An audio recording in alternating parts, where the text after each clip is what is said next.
Bonjour à tous, bienvenue dans notre quatrième session du séminaire Les chrétiens et la Torah. Très content de vous voir, content de tout le monde qui nous a donné des commentaires, qui donne nos likes, qui se sont abonnés. N'hésitez pas à ceux qui sont curieux, qui tombent pour la première fois, à le faire aussi. Et pour ceux qui nous voient maintenant chez Twitch, coucou à tout le monde. Bonjour à vous. Moi, j'ai commencé 5 minutes plus tôt aujourd'hui. C'était parfait, il y a déjà des personnes qui nous sont avec nous. Et sans encore tarder, je vais déjà demander au professeur, demander et prier, de choisir quelqu'un à prier. Amen. Bon, je pense qu'aujourd'hui, on est tous dans à la fin de la page 8. Il y a de nouveaux documents qui ont été envoyés. Tout le monde qui en souhaite avoir les documents, n'hésitez pas à nous envoyer un email en les demandant. On vous le passe. Et également, c'est tout, en vérité. Bonne session à tout le monde. Merci pour tout le monde qui nous suit. Et soyez bénis. Donc voilà, oui, on est en bas de la page 8.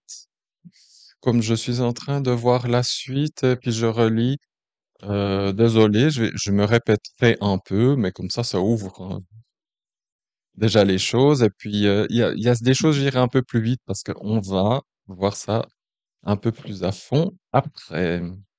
Donc, j'en étais resté que sur le fait que la Torah, en ce qui concerne, oui, alors là, c'est que la loi, il faut la prendre légitimement. Alors ça, j'en ai parlé la dernière fois, dans le sens d'une manière légale de tout ce qui est des lois éthiques et sociales.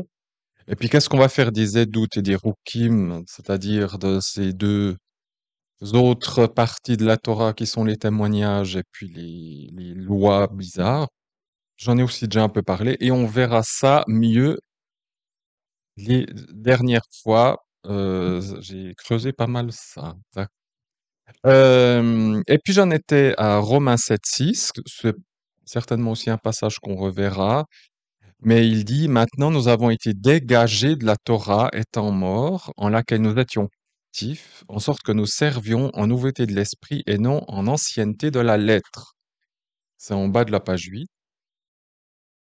Il y a plusieurs passages, on va le voir, qui disent la même chose, mais de manière différente.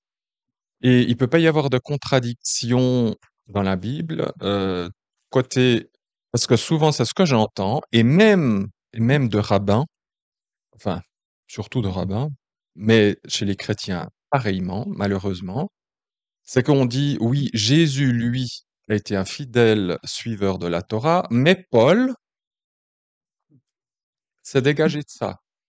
Ce qui voudrait dire qu'à l'intérieur de l'écriture, il y a des incohérences, ce qui pour moi est exclu.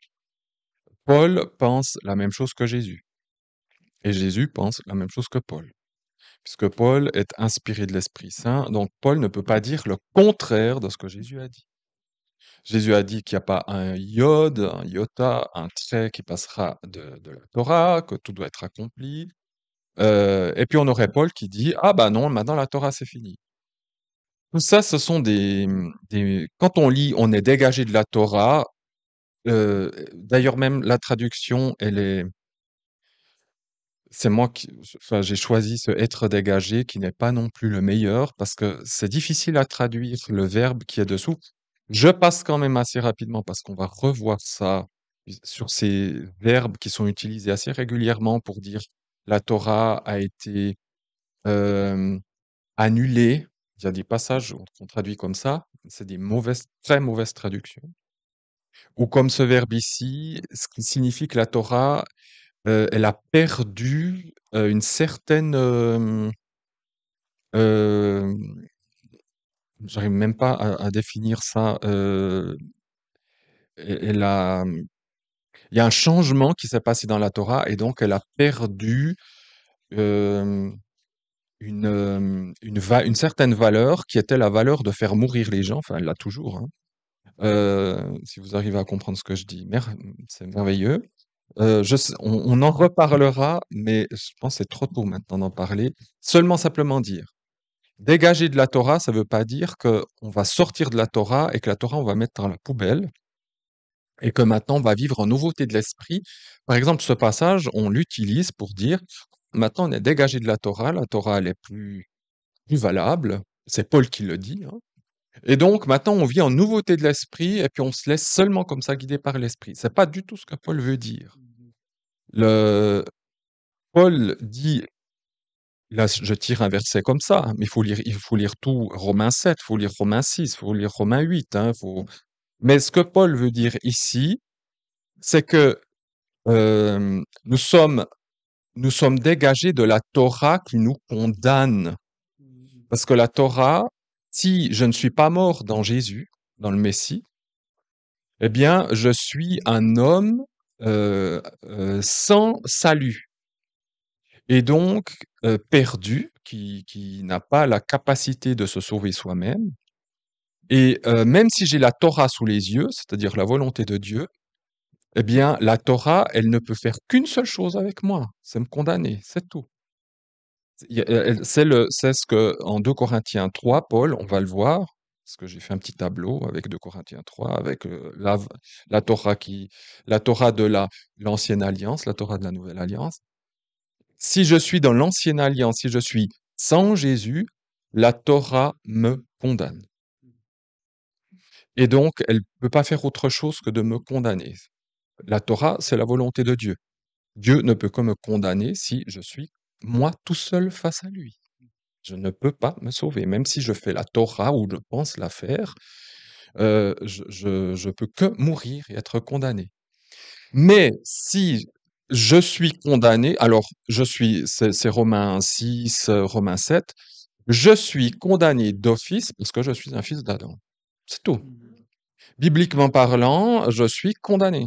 Je ne peux pas, euh, je peux simplement pas être sauvé, c'est tout, par moi-même. L'être humain, tel qu'il est, il est condamné à l'enfer éternel. Enfin, et quand je dis l'enfer, c'est même, c'est simplement, je suis condamné à être séparé de Dieu pour l'éternité. C'est tout. On ne se rend pas compte que c'est ce qu'on mérite. Maintenant, le Messie est venu. Dieu, dans sa grâce, avait érigé un plan depuis l'éternité, donc il savait que ça allait se passer. Ça, c'est une autre question encore. Et puis, pour que je sois dégagé de la Torah, c'est-à-dire de cette Torah de condamnation, pas de la Torah de manière absolue, mais de la Torah condamnation, je dois mourir à moi-même. Et si je suis mort, mais je ne peux pas mourir moi-même tout seul, c'est pas se suicider. On pourrait dire c'est se suicider dans le Messie. C'est peut-être mal dit, mais c'est de mourir en Jésus. Si Jésus vit en moi, il va faire mourir l'Adam naturel, et l'Adam naturel va laisser peu à peu l'Adam nouveau, qui est un cadeau du Messie, et c'est la vie du Messie en moi. Et en étant racheté par le Messie, je suis dégagé de la condamnation de la Torah. Et je sers Dieu en nouveauté de l'esprit. C'est-à-dire maintenant avec l'éclairage de l'esprit de Dieu. Mais plus en ancienneté de la lettre, c'est-à-dire d'une manière servile, d'une manière où je ne comprends pas vraiment ce que la Torah me demande, et puis j'essaye tant bien que mal de faire la volonté de Dieu en essayant de comprendre ce que Dieu veut me dire à travers sa Torah. Et on va le voir, mais c'est bien de faire par palier, c'est ce que fait le judaïsme. Les rabbins tentent, sans le Messie, de vouloir accomplir la Torah, la volonté de Dieu, en ancienneté de la lettre. Et ça, c'est impossible. Donc, nous avons été dégagés de la Torah. Ça veut pas dire dégager de la Torah, je n'en ai plus besoin. Ça veut dire être dégagé de la Torah qui me condamne. Maintenant, après, je continue. La Torah devient, euh, j'ai envie de dire, une fois que je suis dans le Messie, la Torah devient une amie. Parce que c'est une Torah que j'ai envie de scruter et de dire, mais qu'est-ce que Jésus a fait pour moi, de découvrir les secrets de la Torah. Et puis, quand la Torah me dit, tu ne voleras pas, tu ne tueras pas, je dis, ah Seigneur, Oui, c'est ce que je veux. Je veux pas tuer, je veux pas voler. Ça, c'est pour les mishpatim, hein. Je veux changer mon cœur, oui. Puis après, vous tombez sur un commandement bizarre. Ah, Seigneur, qu'est-ce qui se cache là-dedans? Qu'est-ce que tu veux me dire? Mais quel est le secret de ce passage-là? Mais c'est pas de dire, ah, il faut que je le mette, moi, païen, je dois le mettre en pratique. Ça veut rien dire pour moi. Mais par contre, ce que je veux savoir, c'est qu'est-ce qui se cache dans ce verset-là. Donc, être dégagé de la Torah, ça veut pas dire je mets la Torah à la poubelle. Ça veut dire je ne suis plus sous la condamnation de cette Torah. Mais ça, c'est tout Romains 6, Romains 7. Là, on a pris Romains 7, 6, mais si vous lisez tout Romains 7, c'est ce que Paul dit tout au long du chapitre. Mais je voulais juste prendre ce passage-là pour dire que, attention, ce passage qu'on peut citer comme ça, ah, mais on n'est plus sous la Torah, maintenant on est sous la grâce. C'est très régulier dans le christianisme. On nous sort toujours ces passages. On n'est plus sous la Torah maintenant, on est sous la grâce. Donc la Torah, on n'en a plus besoin, fini la Torah. On est sous la grâce. Mais ça veut dire quoi, sous la grâce? Que je fais ce que je veux? Non, je peux pas faire ce que je veux. Ah ben alors si tu peux pas faire ce que tu veux, c'est quoi qui va te dire ce que tu peux ou pas faire? Ben c'est la Torah. Bon, tu reviens à la Torah quand même. Donc la Torah, on la jette pas à la poubelle. C'est c'est un changement de régime. Alors, on va voir tout ça, ne vous inquiétez pas. Je lance ça comme ça vous êtes déjà prêts dans vos têtes. J'en parle là parce que c'est important, c'est en suite à ce que je viens de dire. Quand je vous ai dit que les rabbins, eux, ils sont toujours dans la Torah. Malheureusement, ils sont toujours sous la condamnation de la Torah. Si un juif rabbin ou un juif tout court n'a pas Jésus en lui, n'a pas Yeshua, n'a pas le Messie en lui, il demeure sous la condamnation de la Torah. Alors, ils s'en rendent pas compte. C'est ça qui est terrible. Et les païens encore moins, hein, parce que ils vivent leur vie. Euh, et ce que les rabbins essayent de faire avec la Torah, c'est d'essayer de la décrypter et de donner une halakha. Alors, c'est comme ça, peut-être, je ne sais pas si j'en ai déjà parlé. Halakha, en hébreu, ça vient de halach, ça veut dire marcher, simplement. Et la Torah, elle doit être pratique. C'est comment je dois marcher dans ma vie de tous les jours, conformément à la Torah. Alors, les rabbins s'échinent, travaillent à constituer une halakha. Encore aujourd'hui, ils travaillent à ça, hein. C'est pas juste, ça n'a pas été fait un petit peu à l'époque de Jésus. À l'époque de Jésus, on commençait à faire la halakha. On était déjà bien avancé, mais ça se poursuit jusqu'à aujourd'hui. Je donne un petit exemple de l'époque moderne. Le téléphone n'existe pas à l'époque de Jésus, il n'existe pas au Moyen Âge. Le téléphone, c'est fin 19e, début 20e. Eh bien, les rabbins devaient se dire, est-ce que le Shabbat, on peut téléphoner ou pas? Donc, ils ont décrété qu'on peut pas téléphoner parce que quand on utilise un téléphone, il y a de l'électricité qui est utilisée. L'électricité, c'est une création. Voilà. Donc, c'est simplement pour vous dire que la halakha, c'est pas terminé. Ils essayent toujours, quand il y a un truc nouveau, les ascenseurs, parce qu'on peut utiliser l'ascenseur. Il n'y a pas d'ascenseur au Moyen Âge. Donc, euh, oui, alors non, ça n'en finit pas. Ah, ça n'en finit pas. On n'a pas le droit, normalement pas le droit de conduire. Mais aller en Israël le samedi, ça roule quand même bien. Mais ah ouais, ouais, ouais, ouais, ça roule quand même bien. Alors le Shabbat, euh, euh, il n'y a pas d'internet. Je vais même vous dire quelque chose qui peut faire rire, mais qui n'est pas drôle dans la pratique.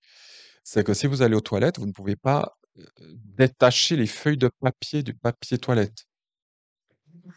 Donc, donc voilà, je vous laisse deviner comment vous vous débrouillez, ou alors le vendredi, vous arrachez déjà plein de feuilles, et comme ça, c'est déjà fait. Mais si c'est pas fait, vous essayez comme vous pouvez sans déchirer. Donc vous voyez, il y a des aberrations. Oui, c'est des aberrations. Ah, alors si on verra, oui, si c'est une question de vie ou de mort, on peut transgresser toute la Torah. Voilà, nous, par contre, alors c'est un bon exemple, hein, parce qu'on me dit, nous sommes ici dans un quartier juif, hein, voilà. Euh, et si, par exemple, moi je l'ai vécu à Jérusalem, euh, on s'était promené le vendredi soir dans les rues de Jérusalem avec mon église, Et puis bon, bah, on était un peu les seuls parce qu'on peut pas beaucoup marcher, hein. Ils peuvent pas faire plus que 1000 pas à partir durant le Shabbat. Donc ceux qui marchent en général, c'est des étrangers, des visiteurs ou des Arabes. Et puis il y avait une dame qui était là dans un coin de rue et puis on voyait qu'elle attendait quelqu'un. Puis en fait, elle nous attendait nous. Enfin, elle attendait des gens, des païens. Et elle nous voit, on voyait sur son visage, oh, puis elle a commencé de nous parler en anglais. Est-ce que vous pourriez nous m'aider parce que j'ai oublié d'éteindre la lumière dans le frigo. Et donc, ils peuvent pas ouvrir le frigo, parce que ça allume la lumière. Donc, il faut le faire avant. Il faut dévisser la petite ampoule. Et elle a dit, est-ce que vous pourriez le faire à ma place? Parce que vous, les païens, vous transgressez.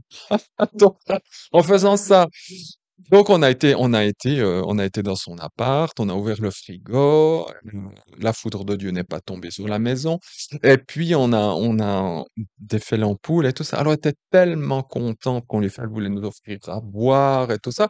Et elle a dit, si vous voulez, vous pouvez aller sur le toit de la maison. Et c'est une maison qui était en face du mont du Temple, et donc on avait une superbe vue de Shabbat, surtout le. Alors on a dit, bah merci Seigneur. À cause de vos lois, on a des belles vues, on fait des rencontres. Et voilà, mais c'est pour vous dire, ils essayent de mettre en pratique la Torah, et puis ils ont des craintes de transgresser, donc ils vont loin. Mais voilà, nous, nous, on n'est pas concernés par ça. Ils nous le disent bien, vous n'êtes pas concernés, donc on vous demande à vous. C'est pour ça, on a besoin de vous, ils disent, on a besoin de vous, les païens, pour nous. Voilà. Donc c'est pour ça que nous, on doit pas suivre ces machins, parce que ça, nous, on peut conduire, et puis le jour du Shabbat, les Arabes peuvent rouler, peuvent faire taxi. Mais si maintenant, c'est pas ce que je voulais dire, mais je fais une parenthèse.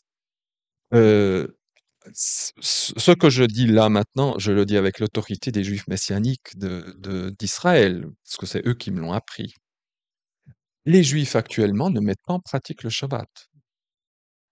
Eux qui disent on fait le Shabbat, faut faire Shabbat, faut faire Shabbat. Eux ne mettent pas en pratique le vrai Shabbat biblique. Parce qu'ils font travailler les non-Juifs, qui est interdit. Dans la Torah, c'est dit, tu ne travailleras pas toi, nana, et même l'immigré, même les animaux, personne ne doit travailler. Alors que eux disent, il y a que nous qui sommes concernés, mais tous les autres peuvent bosser, et puis comme ça, nous, on est tranquille le jour du Shabbat. Donc, les Juifs messianiques disent, en réalité, les Juifs ne mettent pas le Shabbat en pratique. Voilà, parenthèse fermée. C'est un peu. Alors, on n'est pas mieux, effectivement, on n'est pas mieux, hein, on n'est pas mieux, pas mieux. Voilà, ce que nous devons faire, c'est suivre la halakha de Jésus. Jésus est, quand on dit on suit Jésus, c'est vraiment le même, ce verbe-là. Aller derrière. En hébreu, suivre, c'est aller derrière. Donc, notre halakha, c'est Jésus.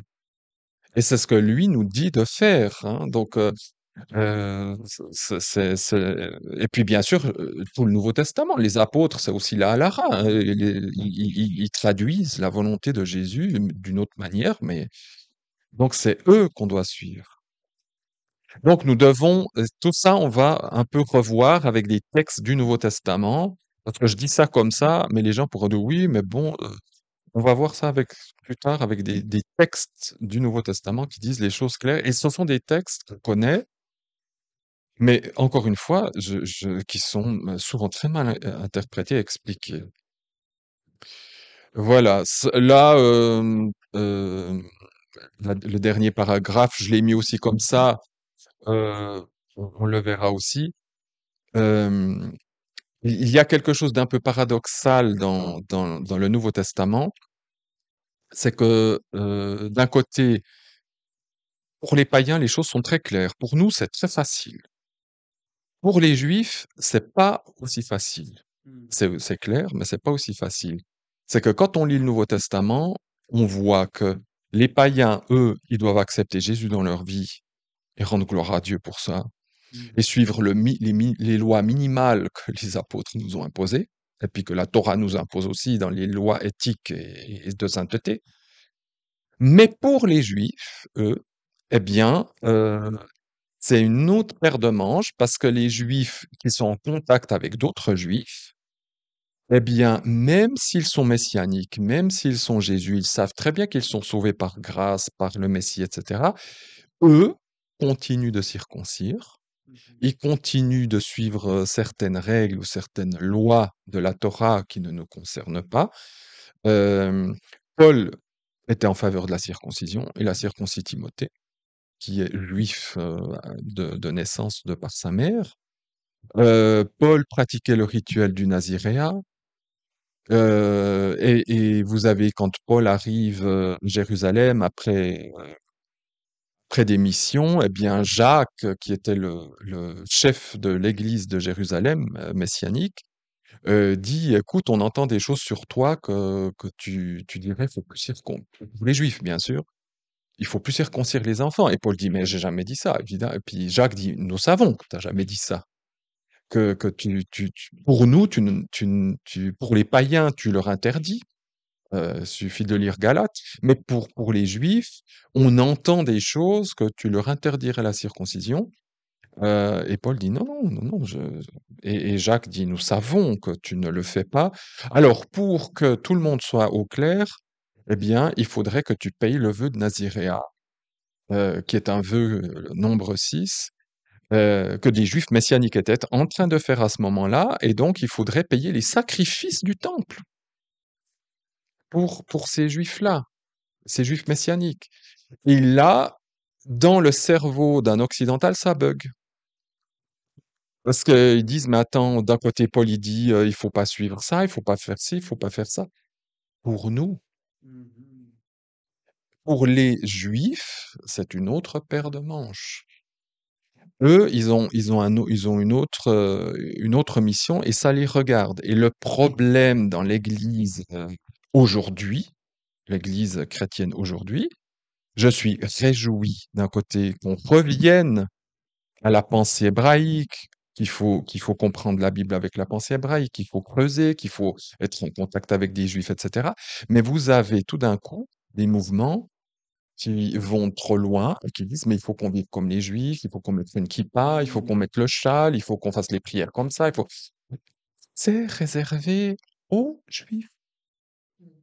Parce que eux, ils comprennent pourquoi ils font ça. Nous, si on commence de rentrer là-dedans, alors voilà, on verra aussi ça. Euh, c'est pour ça que vous avez cette ambivalence dans le Nouveau Testament et qu'avec des mêmes textes qu'on prendra les prochaines fois, vous avez des gens qui diront, ah, mais vous voyez, Paul dit, nous les païens, on doit faire comme eux. Alors que le texte est clair que justement, il dit le contraire. Mais il faut pas s'étonner. Nous arrivons dans des temps où il va y avoir une confusion énorme et qu'on aura aussi de faux enseignements, hein. C'est ce qu'on appelle dans le langage de Paul, judaïser. Quand des païens veulent faire comme des juifs, ça s'appelle judaïser. Et Paul, sur ce point-là, alors il ne mâche pas ses mots, hein, il est une grande sévérité. Alors, je vous lis juste ce que l'historien Monsieur Gretz disait. C'est un juif qui a fait l'histoire des Juifs. Il est gratuit sur Internet, hein, si vous mettez H. Gretz, Histoire des Juifs, vous l'avez en intégrale. Il dit ceci, c'est en note de page 9, la note 10. Un seul reproche très grave pourrait être adressé aux Tanaïtes. C'est des mouvements, les Juifs, ils ont plusieurs mouvements selon les époques. Et à l'époque du Nouveau Testament, le mouvement pharisien s'appelait le mouvement Tanaïte. C'est avec eux que Jésus a eu des problèmes. Il dit, c'était d'avoir attaché une importance bien plus considérable à la casuistique qu'aux prescriptions de la morale. La casuistique, c'est-à-dire bah, de faire les commandements, euh, de dire, ben, tu dois manger comme ça, tu dois faire ceci, mais la morale, on l'a délaissée. Et c'est exactement ce que Jésus reproche. Il dit, oui, vous faites bien la dîme de cela, vous faites bien ceci, mais vous avez abandonné la miséricorde. Ça fait partie de la morale. Et ça, c'est un juif qui en parle, hein, et ça, c'est un juif non messianique, hein, qui en parle, c'est un historien. Et dis donc, ils ont une importance bien plus considérable à la casuistique qu'aux prescriptions de la morale, d'avoir laissé ces dernières trop dans l'ombre et d'avoir ainsi fait supposer que les lois rituelles forment la base et la partie essentielle du judaïsme. Et c'est ça, sur ça que Jésus, d'ailleurs, fait des reproches, et c'est aussi sur ça que Paul fait des reproches. C'est exactement ce point-là. Par suite de cette prépondérance accordée à ces lois au détriment de la morale, et par suite à cette tendance à considérer la religion comme un ensemble d'actes purement extérieurs, dont l'accomplissement nous est imposé par contrainte, ça c'est vrai, il y a beaucoup de contraintes, c'est beaucoup d'actes extérieurs. Alors, beaucoup de rabbins actuels disent non, non, non, c'est aussi intérieur, etc. C'est vrai qu'il y a des mouvements rabbiniques qui essayent d'être plus à voir pourquoi on le fait, etc. Mais ça reste quand même, le judaïsme est quand même très extérieur. La rédaction de la Mishnah a nui au judaïsme. Donc la Mishnah, c'est une partie du Talmud, dont elle a fait méconnaître le vrai caractère. Cette fausse conception de la religion juive a prévalu chez les Judéens pendant de nombreux siècles et aujourd'hui encore, elle n'a pas disparu. C'est ça que la suite que nous allons faire, c'est le nœud du problème. Ce judaïsme, c'est le nœud du problème, c'est on a beaucoup insisté sur les rites extérieurs, le faire le commandement de manière extérieure plutôt que de se dire, mais qu'est-ce que ça me change à l'intérieur? Mais c'est ça. Comment voulez-vous dire que ça vous change à l'intérieur si vous n'avez pas le Saint-Esprit? Ça ne, ça n'a pas. C'est pour ça qu'ils peuvent pas aller tellement, je peux dire comme ça, plus loin. Ou alors, ils vont dire, euh, c'est par des efforts. Alors, moi, je les admire. Paul, il faisait partie de ces gens-là. Il y en a qui arrivent à pouvoir à maîtriser leurs instincts par leurs propres efforts. On peut y arriver, hein, de faire certaines choses. Euh, par nos propres efforts, mais ça demande des efforts considérables et ça vous demande même euh, de vous écarter, je dirais, de la société pour pas tomber. Mais c'est exactement ce qui s'est passé avec les mouvements catholiques dans les couvents.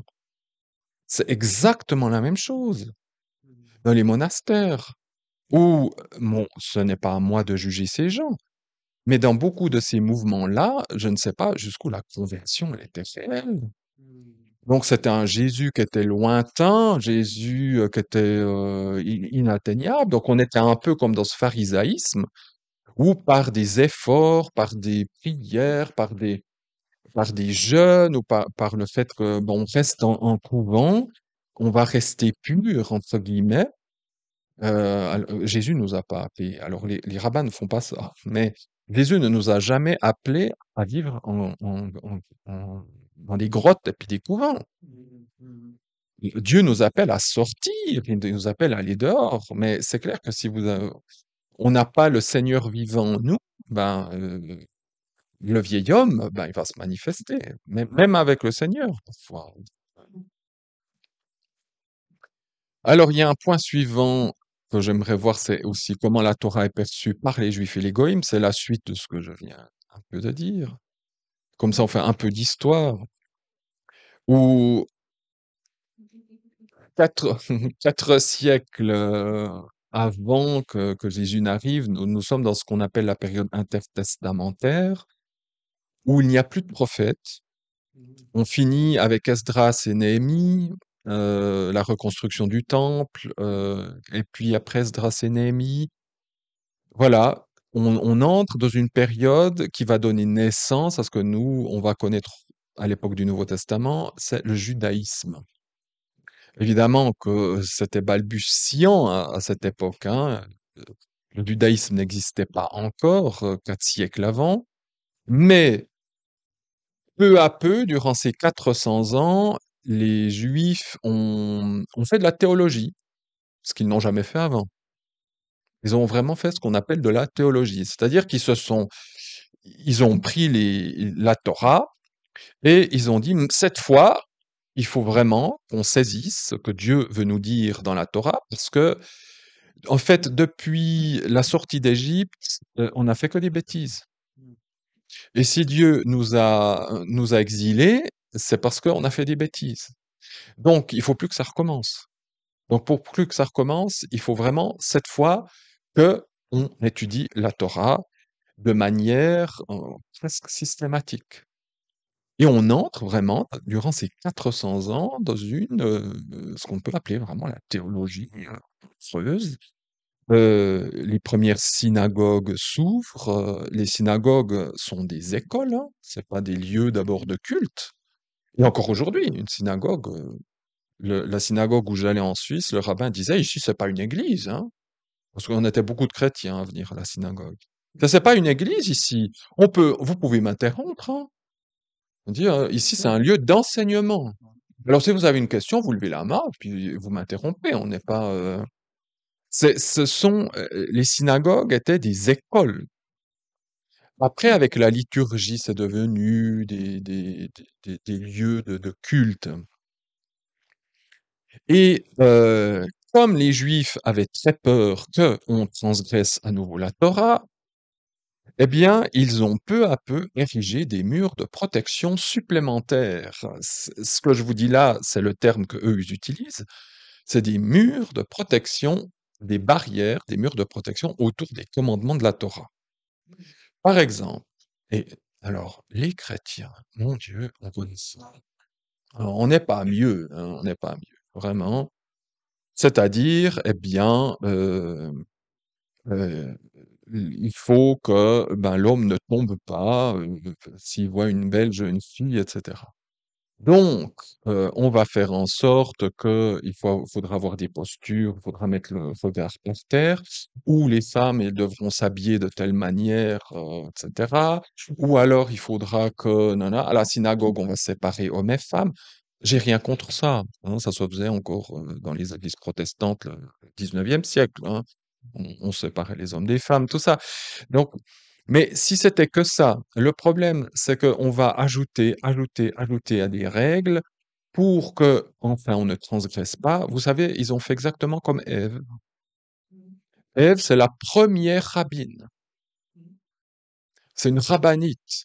C'est une rabbinite. Une rabbinite, c'est une femme de rabbin. C'est la première rabbinite. Qu'est-ce qu'elle répond à Satan quand il dit, vous ne mangerez pas de tout fruit, regardez ce beau fruit comme il est beau. Qu'est-ce qu'elle répond à Satan? Oui, Dieu nous a dit, c'est bien, elle a bien commencé, oui, c'est la Torah, c'est bien, c'est bien, c'est bien. Bonne rabbinite, ouais. Et si c'était bien, si c'était de ne pas manger, ça serait 100% rabbinite, parfait. Et ça aurait été la Torah selon Dieu, elle aurait fait aucune faute, c'était parfait. C'était une rabbinite 100%, elle avait 10, 20 sur 20. Ouais. Mais non, elle a échoué 0 sur 20. Pourquoi? Elle a dit autre chose avant de manger. Elle a ajouté un mur de protection. On ne touchera pas. On ne mangera pas. On ne touchera pas. Dieu, il n'a pas dit tu ne toucheras pas le fruit. Il a dit tu ne mangeras pas le fruit. Il n'a pas dit tu ne toucheras pas le fruit. Tu peux toucher ton fruit. Il va pas te sauter au visage. Tu ne mangeras pas. Dieu, il dit tu ne mangeras pas, c'est tout. Elle a dit tu ne toucheras pas. Tu ne mangeras pas. C'est quoi ce toucher? C'est déjà mettre un mur pour dire parce qu'il y a déjà le doigt qui fait comme ça, tu ne toucheras pas, et puis elle va déjà le prendre, et puis ça va arriver à la bouche. Ces murs de protection, c'est du foutage de gueule, c'est de la poudre de perlimpinpin, ça vaut rien du tout.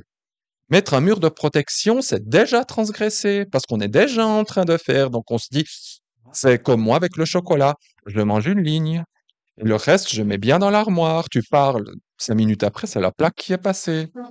Non, non, non, moi, ça marche plus, ces machins-là. J'ouvre la plaque, je mange. Ça sert à rien de dire, je prends une ligne et puis je laisse le reste. Ça marche pas. Et ces murs de protection, qui sont censés ne pas faire transgresser la Torah, c'est tous ces commandements et toutes ces choses qui vont ajouter et dont Jésus, enfin, que Jésus déteste. Il leur a bien dit. Alors, je vous ai, par exemple, pour le Shabbat, à l'époque de Jésus, il y avait juste 1500 murs de protection supplémentaires pour pas transgresser le Shabbat. Juste, seulement. Et ça a augmenté, hein, parce que maintenant, parce qu'il y a des choses nouvelles, etc. Donc, vous aviez 1500 règles qui n'ont rien. Vous pouvez chercher dans toute la Torah, vous pouvez chercher partout. Ben, les rabbins. Ce sont les rabbins. Le Talmud, ça vient plus tard. Le Talmud, en réalité, c'est la halara orale, parce que la halara n'est que orale, hein. À l'époque de Jésus, la seule chose écrite, c'est la Torah et tout ce qu'on appelle l'Ancien Testament, le Tanakh. C'est la seule chose écrite. Tous les commandements rajoutés sont oraux.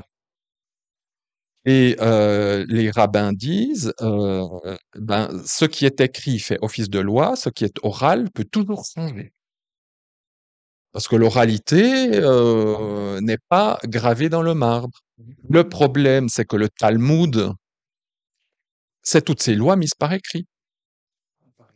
Et les rabbins disaient, mais si on met par écrit toute notre halakha, nous avons très peur que ça devienne une nouvelle Torah. Eh ben, manque de peau, c'est devenu la nouvelle Torah puisque c'est mis par écrit. Ils ont tout à fait raison. Aujourd'hui, un juif, il étudie la Torah jusqu'à l'âge de 12 ans et à partir, s'il fait vraiment il y a la yeshiva, il va étudier le Talmud toute sa vie. La Torah devient, je veux pas dire secondaire, c'est la base, mais c'est le Talmud qui va faire quoi? Qui prime. C'est, c'est toute la c'est un livre séparé, c'est des volumes et des volumes. Vous pouvez aller à la bibliothèque protestante, j'ai vu le Talmud, c'est traduit en français. J'en ai pris une fois un volume, j'ai ouvert comme ça au hasard, j'ai tout de suite refermé. C'est des lois, vous cassez la tête, vous comprenez rien du tout. Comme, comment faire une cheminée, puis avec quelle brique, et puis comment, puis il faut commencer comme ça, et puis l'autre il n'est pas d'accord parce qu'il faut. Parce que la loi orale explique la Torah. Je suis d'accord que, par exemple, quand il est dit, bah, tu sacrifieras la bête, il n'est pas dit comment. Il nous faut savoir quel est le geste, comment mettre la bête, etc. Alors, effectivement, il y a une oralité et que c'est contenu dans le Talmud, heureusement. Parce que c'est grâce au Talmud qu'il y a des choses qu'aujourd'hui pourront refaire quand le temple sera rebâti, parce que ça a été transmis. Mais là, je parle maintenant des commandements qui étaient oraux. Par exemple, à l'époque de Jésus, il fallait se laver les mains avant de manger. Aujourd'hui, les rabbins font toujours, dès qu'ils se lèvent le matin, ils font un, deux, trois, chacune bracha, etc. Dans les restaurants chassidiques, les religieux, eh bien, vous avez des petits seaux à côté du lavabo. C'est pas, vous lavez les mains comme ça. C'est, vous devez mettre de l'eau dans le petit seau, faire blablabla, blablabla, faire des rites, etc. Et après, vous pouvez manger si vous le faites. On vous regarde comme ça. Une fois, nous, on a mangé dans un restaurant, on savait pas que c'était religieux. Des païens, j'aime mieux vous dire, il y a des juifs, là, ils se sont levés, ils sont allés manger dehors à 45 degrés. On était là, mais qu'est-ce que... Et Jésus a dit, non, mais ça, c'est des traditions de vos... C'est ça. Vous nettoyez l'extérieur, mais dedans, c'est ça. C'est marqué où dans la Torah qu'il faut vous laver les mains avant de manger? Il dit, vous pouvez manger, vous mangez avec les mains, vous voulez laver normalement, bah, comme tout le monde, mais ça vous rend pas impur parce que vous vous êtes pas lavé les mains selon la tradition des anciens. On parle pas d'hygiène ici, on parle de rites. Et donc, vous avez tous ces rites qui vont être ajoutés. Et à l'époque de Jésus, il y a beaucoup de rites qui étaient par exemple, à Jérusalem, c'était une obligation de se laver les mains. En Galilée, les rabbins disaient non, ça, c'est les Jérusalémites. Ils sont extrémistes, etc. Donc voilà. Mais encore aujourd'hui, vous avez des mouvements rabbiniques qui vous disent oh, tu dois te laver les mains normalement, ils font pas tous ces machins. Et puis vous en avez, alors ils font les trucs. C'est, voilà. Donc voilà comment la Torah est devenue la Torah dans le monde juif. Elle a perdu en réalité du but. Le but, c'est le Messie, la Torah. C'est pas de savoir comment faut se laver les mains. Oui, c'est l'autorité de la Torah. Je vais vous montrer juste par des textes rabbiniques que l'autorité de la Torah, on l'a totalement mise à terre. Donc, c'est la loi orale qui va prendre le dessus, c'est la tradition qui va prendre le dessus. Et je fais une petite note quand même, c'est pour l'histoire de l'Église. Vous retrouvez exactement, mais quand je dis exactement, c'est exactement la même chose dans l'Église romaine. Dans l'Église romaine, vous avez la tradition écrite qui est l'Ancien et le Nouveau Testament, et en l'occurrence plutôt le Nouveau Testament, et la tradition orale des apôtres, qui permet de légitimer tout ce qui n'est pas biblique dans les dogmes catholiques. Nous avons le pharisaïsme, ça c'est pas moi qui le dis, c'est un juif messianique, un ancien rabbin messianique. Il a dit, entre le rabbinisme et le catholicisme, autant dans la pensée ils sont séparés, autant dans la pratique c'est des jumeaux. Il a dit, c'est exactement la même chose. C'est dans la nature humaine, hein, ces histoires, hein. C'est comme ça. Et c'est triste. Ah oui, vous avez, ça, c'est pas tous les mouvements rabbiniques, mais vous avez des mouvements rabbiniques. Ce sont des juifs messianiques de là où moi j'ai été, qui ont fait des petites vidéos gags en disant, parce que les rabbins disent que les juifs messianiques sont des catholiques. Parce qu'ils connaissent pas autre chose. Ils disent, si vous êtes converti à Jésus, vous êtes catholique, donc vous êtes sous le pape, vous êtes plein de superstitions, etc., dans le paganisme, etc. Et eux ont fait une petite vidéo pour rigoler, mais c'est triste plutôt. Et ils ont dit, nous allons voir qui est le plus catholique. Alors ils ont pris le mouvement catholique, ils ont pris le mouvement rabbinique et les juifs messianiques. Et ils ont dit, ben voilà, par exemple, qui c'est qui met des cierges devant des saints ou bien devant des photographies de rabbins? Eh ben, c'est les catholiques et les mouvements, les mouvements charédites, les très pieux. Mais les juifs messianiques ne le font pas. Qui c'est qui prend des médailles de saints ou de machins comme ça ou de rabbins pour se protéger? Eh ben, les catholiques et oui, ils ont aussi une sorte de culte des morts, hein. Par exemple, vous avez des fêtes de rabbins qui sont très connus morts. Eh bien, ils embrassent le tombeau, ils se mettent sur le tombeau pour recevoir, je sais pas trop quoi voilà, et puis chez des catholiques, ben, on va devant des saints ou on touche des reliques. Et en réalité, le rabbinisme est très paganisé. Ils disent que nous sommes paganisés, mais en réalité, mais ça, je peux, moi, vous donner des vidéos qui sont faites par ces juifs messianiques pour expliquer ces choses-là. Le rabbinisme, lorsque moi j'étais là-bas, en Israël, je discutais avec des étudiantes, il y avait beaucoup de filles, hein, des étudiantes qui venaient me voir, j'étais comme une sorte de papa pour elles. Et puis, il y avait beaucoup de francophones qui venaient, bah, d'ailleurs ici même d'Alsace, et puis elle me disait, il y en a une, elle est venue, elle a dit, Yann, il faut que je te parle, parce que je ne sais pas si c'est moi qui suis folle, mais je veux plus aller voir ce rabbin.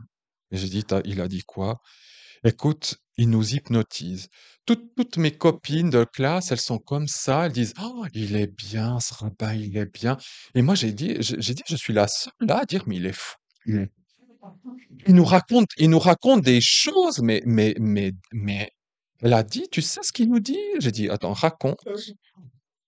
Eh bien, il sort de son corps et il va faire des réunions avec des rabbins décédés dans l'univers. J'ai dit, écoute, fous le temps. Ça, c'est sûr, ma chère. J'ai dit, alors ça, t'as les yeux ouverts, arrête immédiatement. Ça s'appelle de l'occultisme. Ah ouais, c'est quoi? J'ai dit, voilà, non, c'est de l'occultisme. Il faut bien s'imaginer que le rabbi, moi, il y a plein de rabbins que j'aime énormément, je sais qu'ils font pas ces choses-là, mais dans le rabbinisme, vous avez aussi des choses occultes, très occultes. C'est pas tout beau, tout rose, hein. Faut faire vraiment attention. Alors, je viens justement à ce que je vous ai dit, et là, ce sont des juifs qui disent ça, par rapport à la Torah. Je vous ai mis là au début de la feuille, là, des citations. Lorsqu'il y a divergence de vues, c'est-à-dire sur les lois de la Torah, hein, comment faut les mettre en pratique, les sages, c'est-à-dire les rabbins qui ont l'intelligence de le faire, doivent suivre l'opinion de la majorité. Ça veut dire que, par exemple, vous avez un commandement qui dit, bah, est-ce qu'on peut mélanger le lait et la viande? Alors, bah, ça sera la majorité des rabbins qui vont. S'il y a une majorité qui dit il faut pas, eh ben, voilà, on dira il faut pas. Même, voyez la suite, même si celle-ci est fort éloignée de la vérité. Je sais pas si vous comprenez ce que ça veut dire. Ça veut dire que si Dieu siégeait au milieu d'eux et disait non, vous pouvez mélanger la crème et la viande ensemble, ben, les rabbins diraient à Dieu, écoute, la majorité a décidé que. Mais ça se trouve dans le Talmud, ce que je vous dis. C'est une histoire de trois rabbins qui se rencontrent. C'est dans le Talmud. Et je sais plus les noms, mais il y a, je crois que c'est Ben Zakkai, je sais plus. Bon, il y a un grand rabbin parmi eux, mais vraiment un grand rabbin, ah oui, un maître, avec deux autres. Et puis, ils se chamaillaient pour savoir comment il faut construire le four à pain, parce qu'il faut mettre les briques d'abord, etc. Bon, ouais, voilà le sujet, hein. Et ce grand rabbin dit non, d'abord on met les briques comme ça, et ensuite on fait comme ça. Les deux autres rabbins, pardon, il y avait trois autres rabbins contre lui qui disent non, on doit faire l'inverse. Et rabbin, il dit écoutez, pour que je vous donne la preuve que j'ai raison, eh bien, on est en Israël, il pleut jamais, hein, donc maintenant il doit pleuvoir. Voilà, les nuages arrivent, il pleut. Et les trois rabbins disent ah là là là, alors c'est pas avec ce miracle-là que tu vas nous convaincre. Et le grand rabbin dit bon, alors que le cours d'eau qui est passé face va à l'envers, quoi. Et le cours d'eau, il change de direction. Oh non, non, c'est pas avec un cours d'eau que tu vas nous, voilà. Alors il dit, bon, alors que les murs de la yeshiva commencent de bouger, etc. Alors les murs ont commencé de bouger. Non, non, c'est pas avec ça que tu vas nous convaincre, etc. Bon. Alors il crie au ciel, il dit, Seigneur, parle toi-même et montre-leur que j'ai raison. Et il y a une voix du ciel qui dit, écoutez, Rabbi, machin, lui, il a raison, etc., etc. Et les trois autres rabbins disent, mais en fait, vous êtes que deux contre trois. Nous avons raison. Donc, ça, c'est dans le Talmud, hein. C'est pour vous montrer que et c'est très grave, c'est très grave. Ouais. Et c'est pour vous montrer la mentalité. Et je crois que je le mets après, oui, c'est la suite. Vous voyez, je j'ai pas fini. Même si celle-ci est fort éloignée de la vérité et n'est pas conforme à ce qu'était l'intention de Dieu. Et la suite, elle est de Moshe Albertal, hein, qui dit, la règle qui dit que la Torah n'est plus dans les cieux, c'est Baba Metzia, c'est dans le Talmud. La Torah n'est plus dans les cieux, c'est-à-dire que Dieu a donné la Torah. La Torah était dans les cieux, mais elle a été donnée à l'homme. Donc, elle vient sur terre. Donc, il dit que maintenant, la Torah, elle est dans la main des hommes. Donc, si elle est dans la main des hommes, c'est aux hommes de faire la compréhension de la Torah. Et il dit, la règle qui dit que la Torah n'est plus dans les cieux leur confère le privilège de constituer la vérité d'un point de vue humain et de suivre le raisonnement des hommes, même s'ils s'opposent à l'opinion de Dieu, même s'ils s'opposent à... Ça veut dire, mais vous savez, tout ça, ça prépare le terrain de l'Antichrist, hein. Enfin, ça ouvre le terrain de l'Antichrist, parce que c'est dit dans Daniel qu'il va changer les lois. Contester une interprétation en invoquant le vrai sens du texte, c'est personnellement ce que, en tant qu'exégète, je fais. Moi, ce que je veux, c'est avoir le vrai sens du texte. Et ce que Jésus dit, c'est le vrai sens du texte. Quand il fait le sermon sur la montre, lui dit, voilà le vrai sens du texte. Eh bien, que disent les rabbins? Contester une interprétation en invoquant le vrai sens du texte est impossible, puisque c'est le tribunal lui-même, c'est-à-dire les sages juifs, qui le détermine à partir des multiples options transmises par la tradition orale. Et David Hartman, aussi un juif, dit une telle audace exégétique, ça c'est alors audace, le mot est quand même léger même, j'aurais dire, redéfinit les rapports entre Dieu et les hommes. Par le travail d'interprétation, l'homme participe aux côtés de Dieu à l'élaboration des commandements eux-mêmes. Et c'est ça le problème du judaïsme. Et c'est ça que Paul, sur ce point-là, que Paul insiste quand il parle aux Romains. Il dit, c'est par les œuvres de la loi, c'est par vos propres raisonnements, vos propres déductions. Vous croyez qu'en faisant la loi selon vos propres interprétations de la Torah, vous allez plaire à Dieu. C'est ça le problème. C'est pas la Torah le problème. C'est l'interprétation de la Torah. Et malheureusement, dans le christianisme, quand on lit Romain, on dit c'est la Torah, il faut mettre la Torah au rebut, il faut arrêter de lire la Torah, elle pose plein de problèmes. Non, on ne dit pas que c'est la Torah, c'est la manière dont on interprète et ce qu'on fait de la Torah. La Torah, sans le Messie, la Torah, c'est une amie ennemie, une amie qui ne pourra. La Torah, vous avez ça dans le psaume 119, vous avez ces gens, même dans l'Ancien Testament, avaient déjà compris que la Torah, c'est, c'est quelque chose de tout à fait paradoxal. C'est Dieu mis sur papier, ou papyrus, comme vous voulez, dont on est attiré, qu'on a envie d'embrasser, qu'on a envie de faire et tout ça. Puis d'un autre côté, la Torah, elle va me planter un couteau dans le ventre. C'est digne de films dramatiques. C'est ces amours qui tuent. Et c'est pour ça que la Torah, pour qu'elle devienne une amie, eh bien, je dois mourir à moi par le Messie doit vivre en moi, et c'est à ce moment-là que la Torah ne devient plus une ennemie, mais une amie que je vais faire grâce à Dieu, par sa grâce, je suis sauvé, et par sa grâce, je peux faire de cette Torah une alliée, une amie. Elle ne devient plus une ennemie qui va elle va encore me corriger. Ça, c'est vrai. Alors, ça, j'avoue. Hein, faut pas faire si, tout d'un coup, ça vous saute au visage. Ah oui, pardon, Seigneur. Ah ouais. Dans la Torah, alors c'est répété ailleurs, même dans le Nouveau Testament, mais le Nouveau Testament ne fait que de reprendre ce qui est dans la Torah. Pas parler des choses mauvaises. C'est dans la Torah, je veux dire, c'est repris. Ben voilà, ne pas faire ceci, ne pas. Ben oui, elle va me reprendre quand même.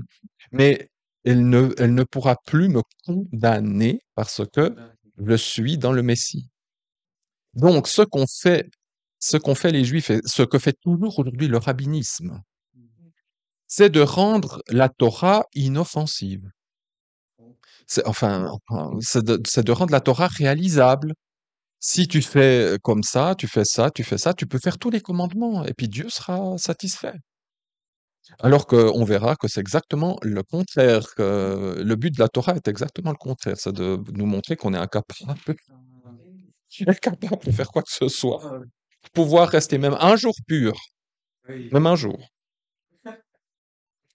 Et ça, il le voit. C'est ça qui est terrible. Il le voit.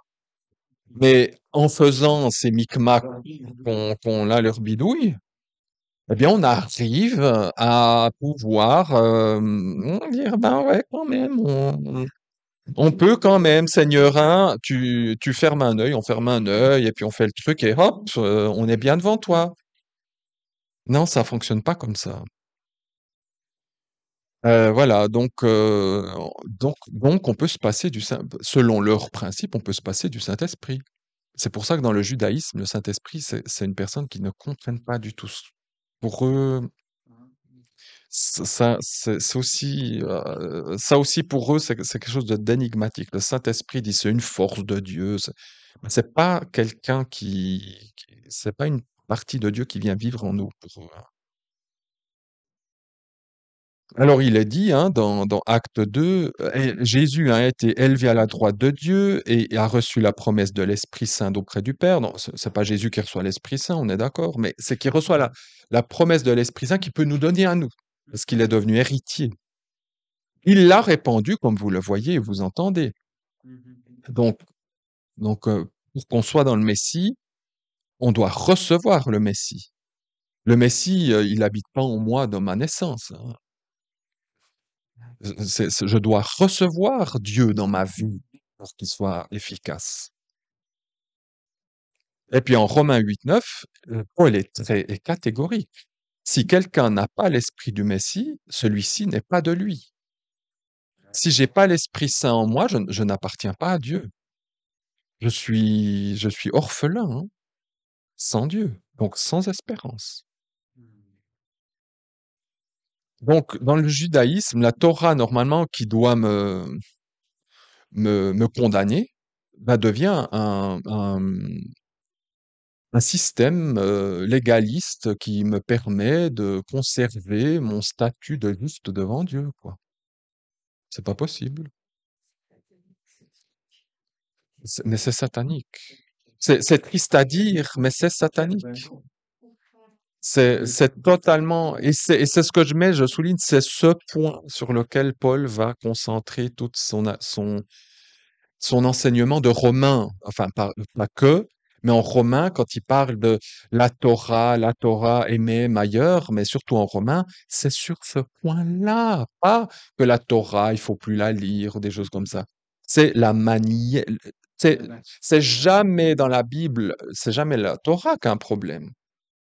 C'est moi par rapport à la Torah. Qu'est-ce que je fais dans la Torah? Comment je comprends la Torah? Et donc, ben, je vous lis ces passages de Romains, Romains 9, 31 et suivants. Israël poursuivant une Torah de justice. Ils essayent d'avoir la justice par les moyens de la Torah. C'est pas la justice de la foi, c'est la justice de Torah. N'est pas arrivé, littéralement, n'est pas arrivé le premier à la Torah. C'est eux qui doivent arriver en premier à la Torah. Et puis c'est dans tout le passage de Romains 9 à 11, qu'est-ce que Paul va dire? Eh bien, par leur désobéissance, ce sont les païens qui auront d'abord droit à ce salut par la foi.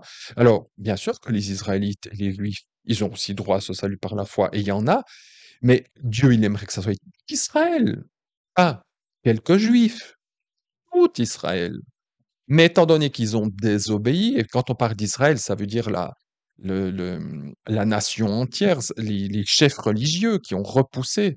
Donc ça a eu des répercussions sur tout le peuple. Donc ils ne sont pas arrivés en premier à la Torah alors que c'était destiné d'abord pour eux. À cause de quoi? C'est clair. Parce que non venant de la foi. Je traduis vraiment littéralement. Si vous voulez voir d'autres traductions pour mieux comprendre, vous pouvez voir, mais c'est parce que ça vient pas de, ça ne sort pas de la foi, c'est-à-dire de la confiance qu'on fait en Dieu. La foi, c'est quoi? C'est de dire oui, Jésus est le Messie, c'est lui qui me sauve. C'est tout. Ne pas vouloir dire ça, on est à côté de la plaque. C'est aussi clair, aussi simple que ça. Mais comme s'il était possible venant des œuvres. C'est pas par la foi, c'est-à-dire leur confiance dans ce Dieu qui te sauve par grâce et au travers du Messie. Non, ils s'échinent à dire, nous continuons d'être justes et un peuple juste devant Dieu parce que nous faisons les œuvres de la Torah que nous avons définies selon nos normes juridiques et rabbiniques. Et c'est là-dessus que Paul, il est, dans ce passage de Romains 9, au début de Romains 9, Paul est désespéré. Lui, il aimerait sauver Israël. Paul, il aimerait que tous ses frères soient sauvés. C'est un cri. Lisez le début du Romain 9. Il dit, mais si je pouvais, moi, être voué à l'enfer éternel pour que tous les Juifs soient sauvés, je le ferais. Personnellement, moi, je dirais jamais ça, hein. Alors, je suis très égoïste. Je suis désolé. Moi, je dis pas ça. Oui, la parabole des vignerons, on va en parler dans les prochaines. C'est un texte aussi que j'ai choisi parce il, il donne. Alors, on verra qui est cet autre peuple. Même si nous on y est aussi, c'est pas que nous. Jésus aussi a pleuré, a pleuré. Dieu, il dit pas, ah ben maintenant vous faites ça, vous allez tous mourir, quoi. Lui, il aimerait qu'ils soient tous sauvés, mais Dieu ne peut pas venir nous forcer. Il a tout fait pour que son peuple, on s'ils avaient s'ils s'étaient soumis à la Torah, ils voyaient le Messie se mettait à genoux et puis dit: «Bah, délivre-nous, quoi». Parce que la Torah, là, je suis en train de faire, une étude sur le Lévitique, bon, pour donner un séminaire, mais vous lisez le Lévitique, vous êtes désespérés, vous dites: «C'est quand que je suis pur? Je touche à un truc mort, je suis impur, j'ai un écoulement séminal ou mesdames, vous avez un truc, vous êtes impur, vous êtes impur constamment, vous devez tout le temps attendre le soir, vous vous baignez, vous machin, alors vous étiez au moins propre. Ou alors vous faire des... Mais vous vous dites, mais c'est quand un jour par année où je reste au lit, quoi, et encore. Donc le Lévitique, il est en train de, il veut vous désespérer. C'est des textes qui veulent vous désespérer, qui dit, mais mon pauvre ami, quoi. Si tu veux être dans la pureté devant Dieu et rester pur pour toujours, ne plus jamais faire ça, il y a un moyen. Mais c'est pas, il y a, il y a que un moyen. Oui, c'est ce qu'elle disait. Oui, exactement. Jésus qui pleure devant Jérusalem et qui dit comme une poule, j'aimerais vous mettre sous mes ailes comme des poussins. Mais voilà, l'homme, euh, il y a une rébellion et puis une fierté, c'est ça aussi dans le judaïsme. Paul va dire plus loin dans Romains 11, ils ont du zèle pour Dieu. Ils ont du zèle. Le problème, c'est que c'est mêlé avec la fierté. Et cette fierté de nous faisons les commandements de Dieu. Oui, mais bon, euh, voilà. Alors, il dit, ils ont achoppé sur la pierre d'achoppement et le rocher de scandale. C'est ça, ils ont achoppé sur Jésus, quoi. C'est soit Jésus, soit pas Jésus, mais on peut pas faire les deux. Ignorant la justice de Dieu, ils ignorent la justice de Dieu. Ils connaissent plein de choses de la Torah. Ça, on peut pas leur enlever. Ils connaissent plein de choses de la Torah. Dieu leur donne de la sagesse. Hein, mais sur la justice de Dieu, ça, ils ignorent. C'est le texte qui le dit. Et cherchant à établir leur propre justice. Et moi, j'ai jamais eu cette idée-là, mais c'est un juif messianique d'Israël qui disait, ici, il faut lire leur propre Nouveau Testament. Mais c'est vrai, c'est un Nouveau Testament. Le judaïsme est un Nouveau Testament. C'est une nouvelle alliance, puisqu'il n'y a plus de temple. Bon, à l'époque, il y avait encore le temple, hein. Mais le judaïsme après 70, c'est un judaïsme qui est une nouvelle alliance, puisqu'il n'y a plus de temple. Mais c'est une nouvelle alliance mensongère, sans, sans le Messie, sans le salut messianique. Ils ne sont pas soumis à la justice de Dieu. C'est lourd, hein, tous ces passages, hein. En effet, le Messie est le but de la Torah, c'est l'achèvement de la Torah, c'est pas comment il faut faire les commandements, ça va faire plaisir à Dieu, etc. Non, la Torah, c'est le décryptage de qui est le Messie, de ce qu'il va faire. La Torah nous explique le but du Messie.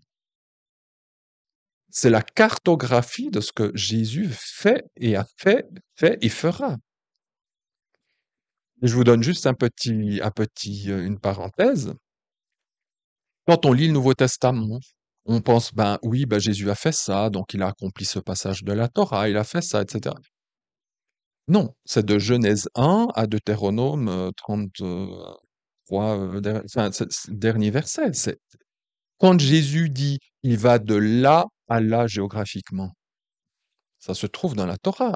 C'est même jusque-là qu'il accomplit la Torah. C'est pas quelques commandements. La Torah, c'est une cartographie.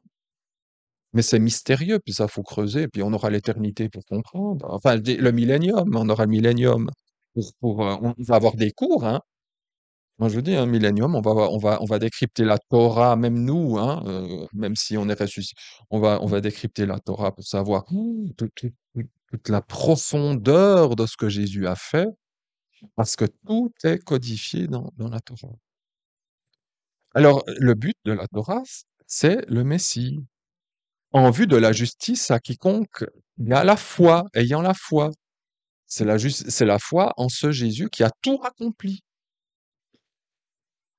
Et dans Romains 11, 28, toujours gardé, et ça c'est le paradoxe qui fait bugger n'importe quel occidental, c'est que les Juifs, Israël, continuent d'être le bien-aimé de Dieu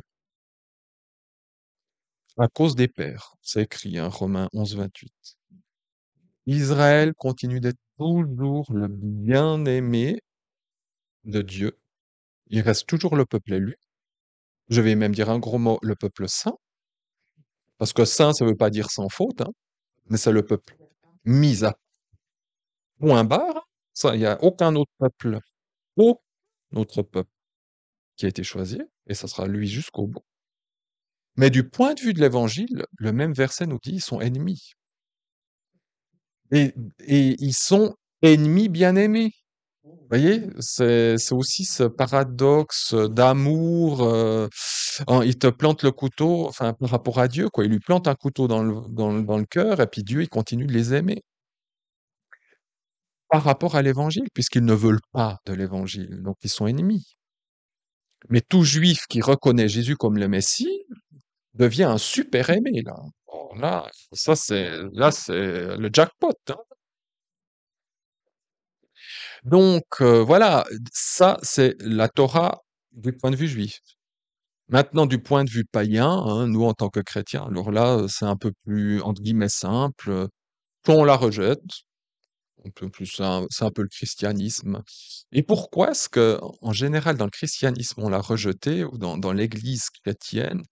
C'est parce qu'on a mal lu Paul, puis on a dit, mais la Torah, elle est mauvaise, et puis elle a rendu les Juifs mauvais. Donc, faut pas trop la lire, faut pas trop l'étudier, parce que, voilà, et puis nous, on a le Nouveau Testament, et puis on est sous la grâce, voilà. Ou alors, euh, on y vient quand même de temps en temps, parce que on va garder, bien sûr, les lois éthiques et sociales, et puis on va les intégrer dans le christianisme, on va les intégrer dans le droit. Alors, ne pas tuer, ne pas voler, c'était déjà dans le droit romain. Mais par exemple, et c'est paradoxal, au Moyen Âge, l'Église romaine, aujourd'hui, elle peut plus trop le faire, hein, mais quand l'Église romaine était dominante, elle prenait des commandements de la Torah en disant, bah, celui qui est une sorcière, on doit faire quoi? On doit la brûler. Parce que dans la Torah, c'est dit, il faut brûler les sorcières. Donc on prenait quand même ces passages de la Torah, là, ça allait bien, et puis on les brûlait. Voilà, on mettait à mort des gens, parce que, mais en général, c'était aussi parce que certaines personnes, elles pouvaient faire des problèmes à l'église, donc on utilisait la Torah pour éliminer la personne. Bon. Alors, soit c'est à base légaliste, mais ça reste quand même juste pour des lois, ou alors, euh, c'est un peu ce qui s'est passé au début du christianisme, tout au long, mais c'est assez sporadique, ou maintenant ça revient. C'est-à-dire qu'alors, comme on ne sait pas trop quoi faire avec cette Torah, puis on dit, mais il faut qu'on la suive parce moi, on m'a dit, oui, on est greffé sur l'olivier franc, donc on doit être juif. Donc alors on commence de suivre toutes les fêtes, voilà. Et puis, vous avez des sites sur YouTube où ce sont des non-juifs, hein, ils ont le châle de prière, ils ont la kippa, et puis ils vous enseignent en disant, il faut plus manger ici, il faut faire comme ça. Alors surtout pas fêter Noël, alors, parce que là vous êtes foutus. Ah, si vous fêtez Noël, vous êtes, la grâce de Dieu ne vous atteint plus. Enfin voilà. Donc là, il y a plus de fin, quoi. Enfin, parce que justement, la Torah, nous, en tant que païens, devant la Torah, on est paumés. C'est tout. Soit on la met de côté, soit on prend juste ce qu'on arrive à comprendre, ou alors soit on devient légaliste et on commence de vouloir tout faire comme eux. Et puis, mais en fin de compte, on ne sait pas quoi faire quand même avec, parce que On en fait n'importe quoi. Alors, c'est un peu le but de ce cours, c'est justement de faire la part des choses pour comprendre. Mais c'est normal, je vais vous dire pourquoi. C'est un des passages que j'aime bien. Psaume 147, 19, il dit, il raconte sa parole à Jacob, ses Roukim et Mishpatim à Israël. Il n'a pas fait ainsi pour aucune nation. Et des Mishpatim, elles n'en connaissent rien. Alléluia. Ce que ce psaume, fin de psaume veut dire, c'est que la Torah, dans même les Mishpatim, Mishpatim, c'est pas tuer, pas voler, pas déplacer la borne de son frère, enfin des trucs basiques. Même là, Mishpatim, il dit, les nations ne connaissent rien. Pourquoi? Elles n'en connaissent rien. C'est pas parce qu'elles ne connaissent pas des lois de lois éthiques et sociales. Ça existe avant la Torah, hein. Le code d'Hammurabi, vous avez des lois qui sont très semblables à ce que nous trouvons dans la Torah. Ça, c'est dans le cœur de l'homme, les lois de morale. Mais pourquoi est-ce que les nations n'en connaissent rien? C'est parce que nous, on met ces lois-là, et c'est normal, comme encore aujourd'hui. Je veux dire, dans le droit toutes nos nations occidentales, si je commets un délit, je passe devant un juge, il sort le droit. Je dis, je vais pas dire pourquoi je suis devant le juge. Écoutez, vous avez juste possédé quelqu'un. Selon le code de droit, c'est pas autorisé. Je veux dire, vous méritez tant d'années de prison, normalement. Ce que Dieu veut dire ici, c'est que Dieu veut aller plus loin dans ces commandements-là. Dans les 10 commandements, tu ne commettras pas l'adultère, tu ne tueras pas, tu ne commettras pas de meurtre. Même à l'époque, et encore aujourd'hui, si vous dites à un rabbin, euh, de toute ma vie, j'ai jamais commis l'adultère, physiquement, ah bah c'est bon, t'as accompli le commandement. Jésus dit quoi? Oui, avec Jésus, le niveau, le level, voilà. Tu ne commettras pas de meurtre. J'espère que pour nous tous ici, bien, il est vierge, j'espère, le casier judiciaire. Et je pense que pour nous tous ici, on mourra sans jamais avoir commis de meurtre. Enfin, je l'espère. Est-ce que ce commandement devant Dieu, je pourrais dire, ah, celui-là, j'ai réussi, mais Seigneur, je suis là, tu peux noter. Le rabbin, il dira, ben oui. Jésus dit quoi? Punaise, punaise, le level, hein, c'est...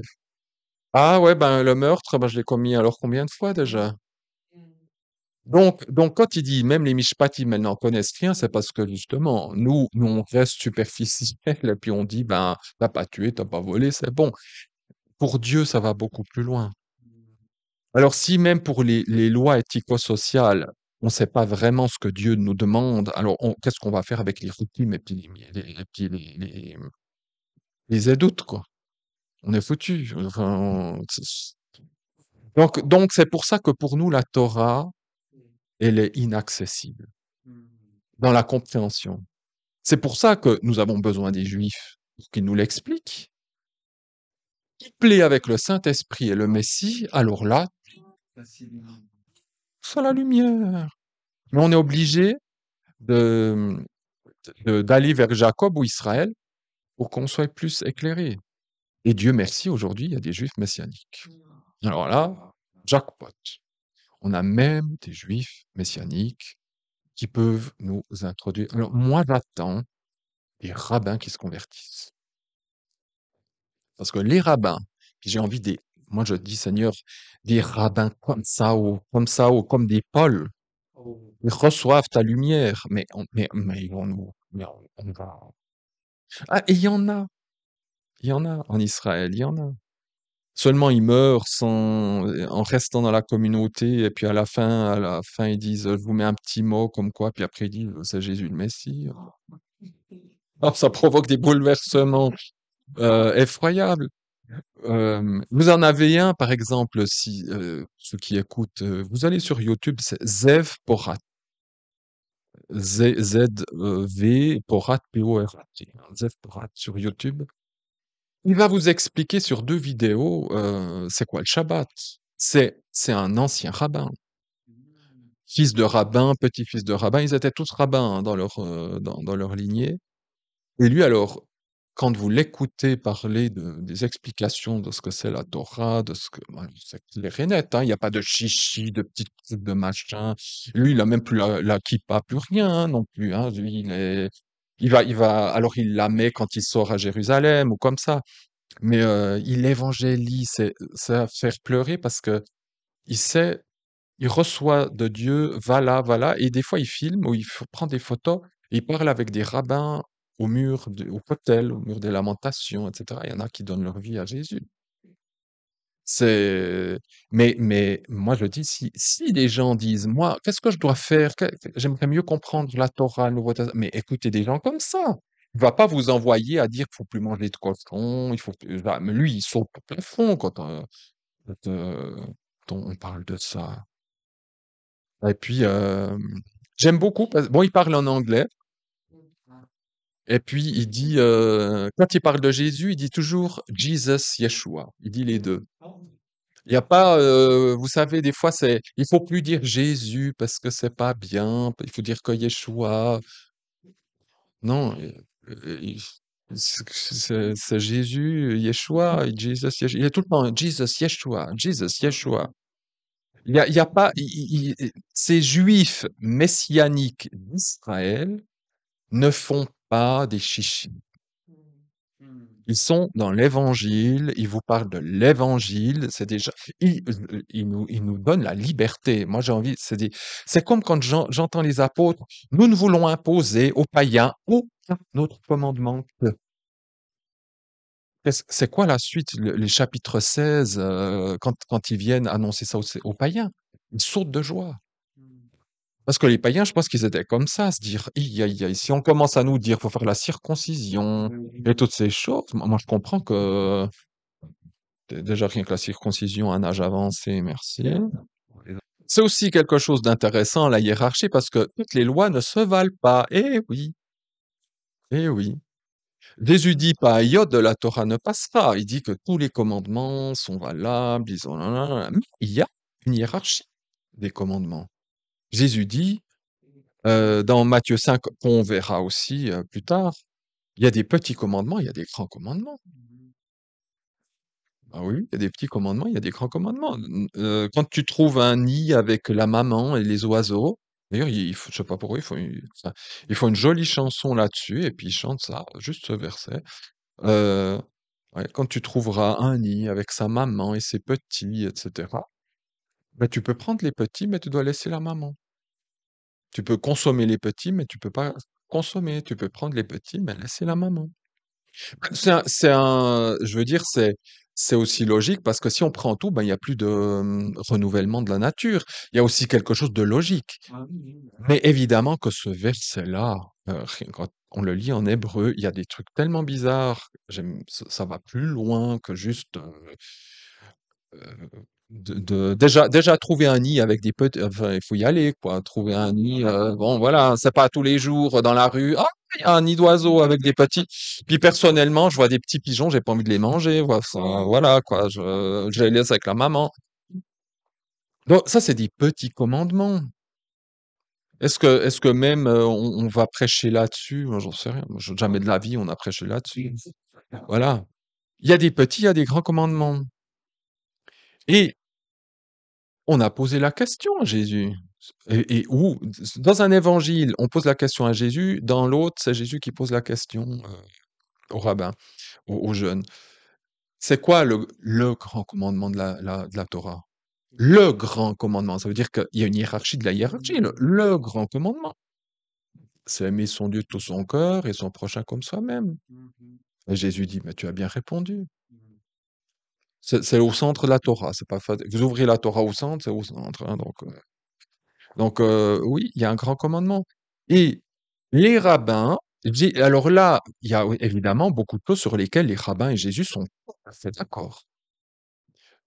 Seulement Jésus, lui, il le parfait. Jésus, quand il énonce quelque chose, c'est le sommet.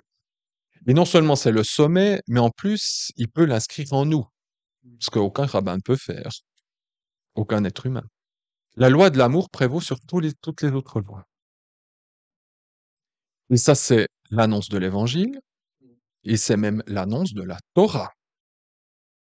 C'est la Torah. L'amour prévaut sur tout.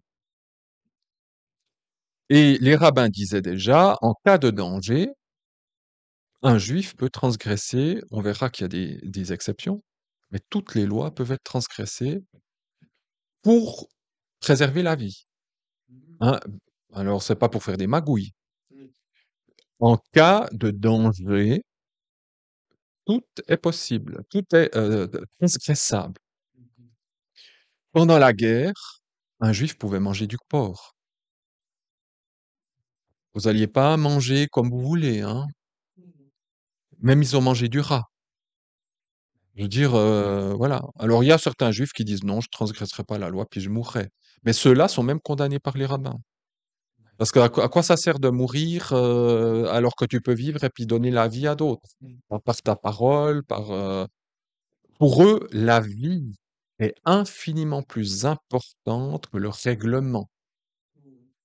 La règle, on doit la faire quand il n'y a pas de danger, voilà. En temps normal, un juif ne mangera pas de cochon.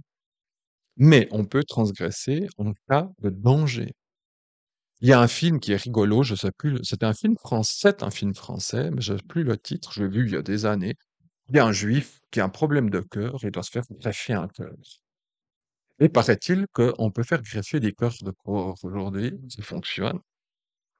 Et voilà, le médecin lui dit, eh ben, on peut vous greffer un cœur de cochon. Alors, en tant que juif, il dit, mais c'est pas possible. Il va voir son rabbin, et le rabbin lui dit, mais écoute, la loi n'est pas contre ça. Parce que si tu mets pas de cœur de cochon, tu mourras. Alors, dans ce cas-là, mets ton cœur de cochon.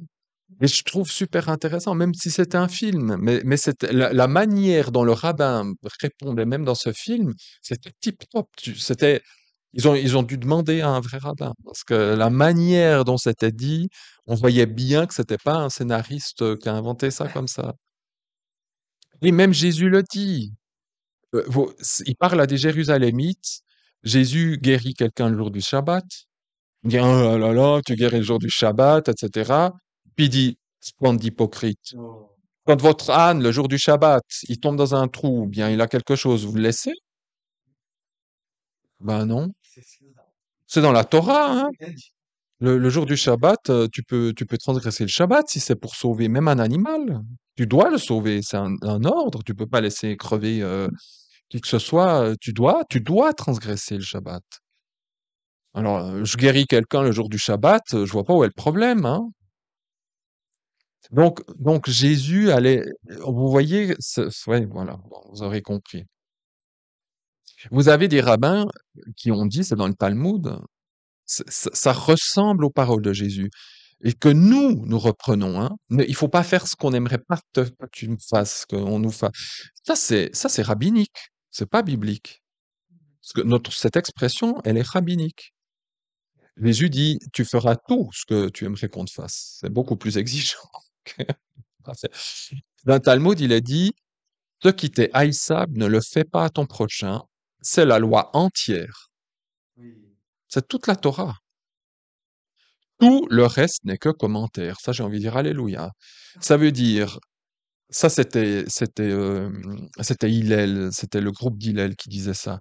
C'était que la loi de l'amour prévaut. Maintenant, tous les commandements de la Torah, de comment faut faire ci, pas manger ça, etc., c'est des commentaires.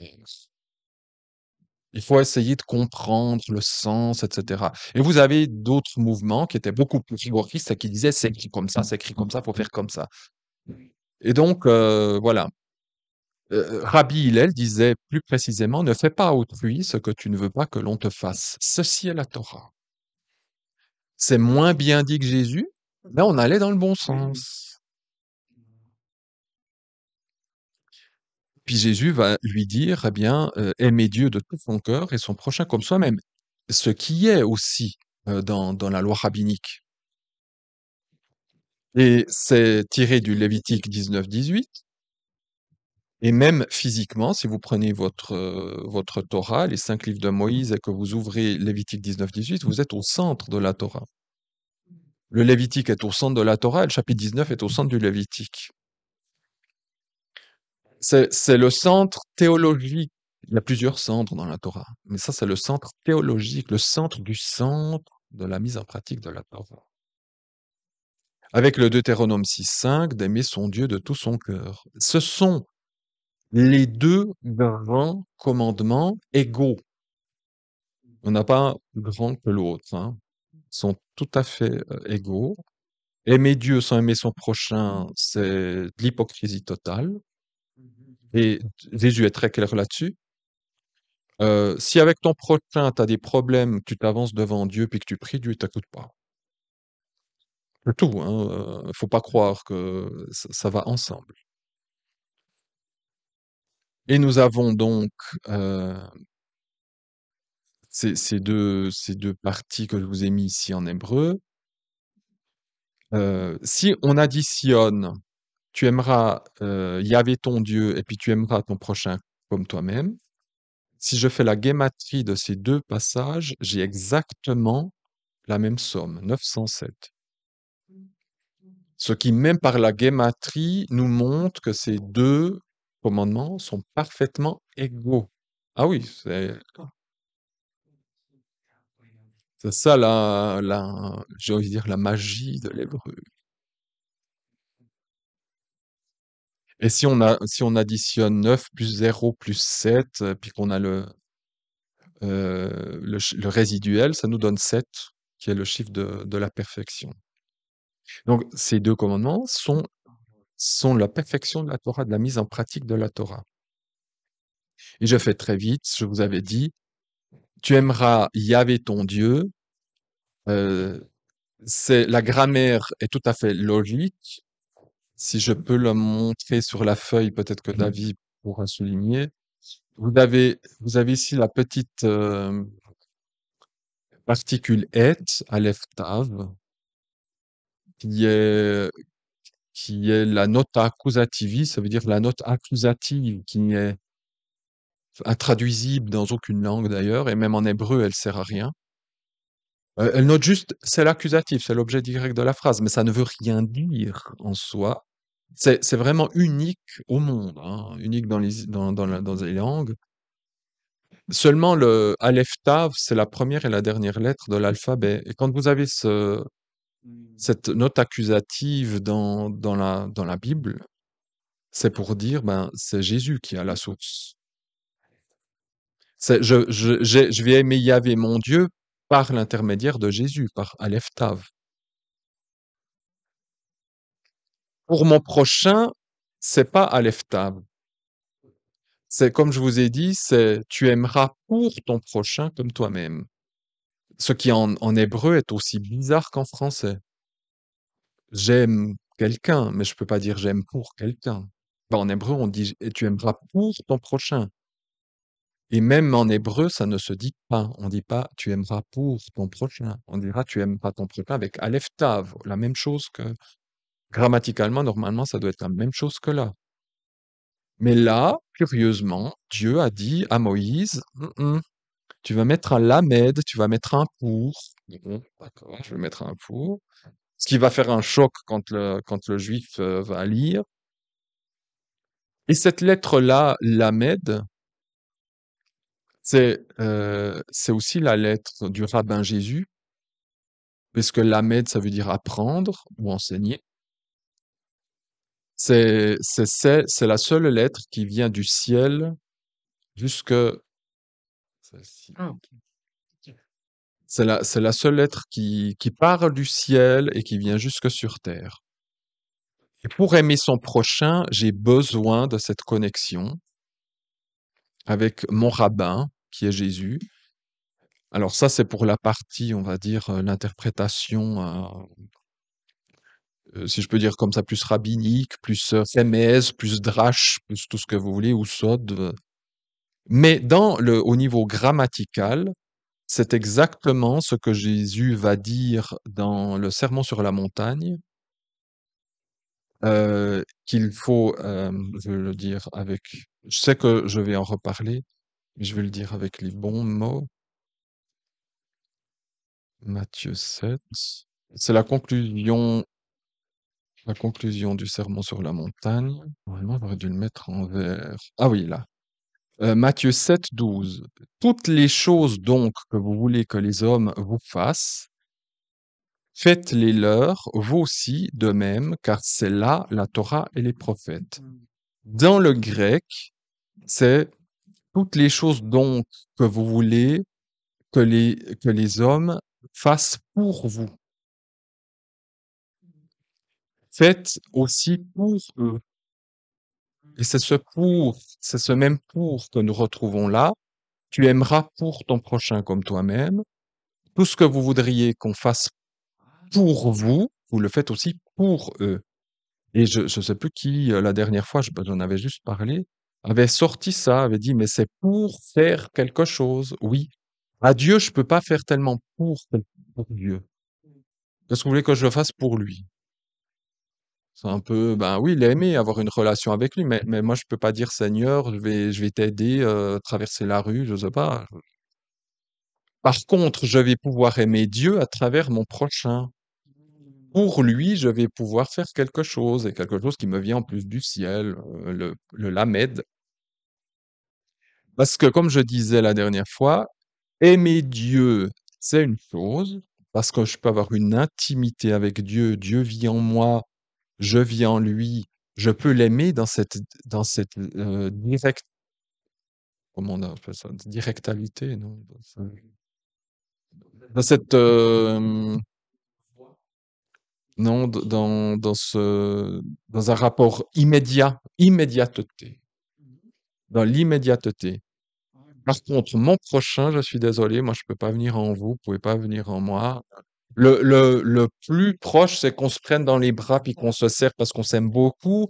Puis ça, tout le monde sait ce que ça veut dire, puis les sensations qu'on peut ressentir. Des fois, on a envie d'écraser la personne comme ça, mais je pourrais quand même jamais être à l'intérieur de toi, tu pourras jamais être à l'intérieur de moi, et il y aura toujours, voilà, on est chacun différent, on a chacun des goûts différents, et puis on pourra jamais se connaître comme on connaît Dieu et Dieu nous connaît, parce qu'on est quand même extérieurs les uns aux autres. Donc, comment est-ce que je peux aimer mon prochain? Ben, c'est en faisant, en manifestant, voilà. Donc, il y a une extériorité que avec Dieu, j'ai pas. Même si Dieu est quand même différent, il vit en moi, ce qui est différent aussi. Et pour finir, euh, puisque la loi de l'amour prévaut, eh bien effectivement, il y a des commandements qui peuvent tomber.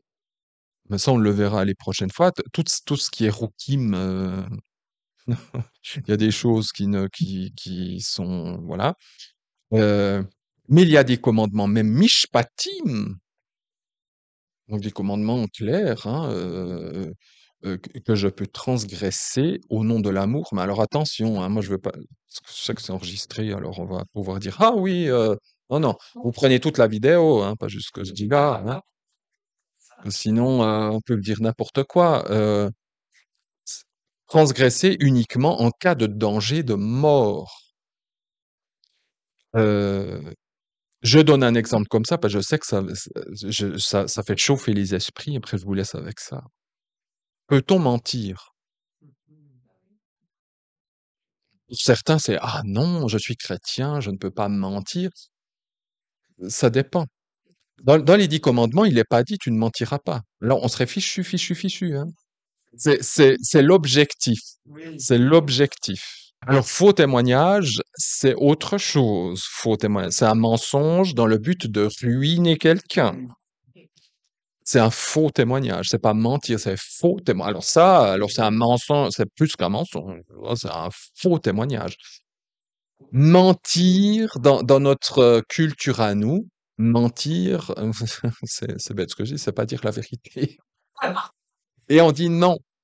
Dans la pensée biblique, le mensonge, dans le sens que la vérité telle qu'elle apparaît, on la détourne dans le but de sauver quelqu'un, n'est pas du tout pour Dieu. C'est le compte. Moi, je mets cet exemple ici.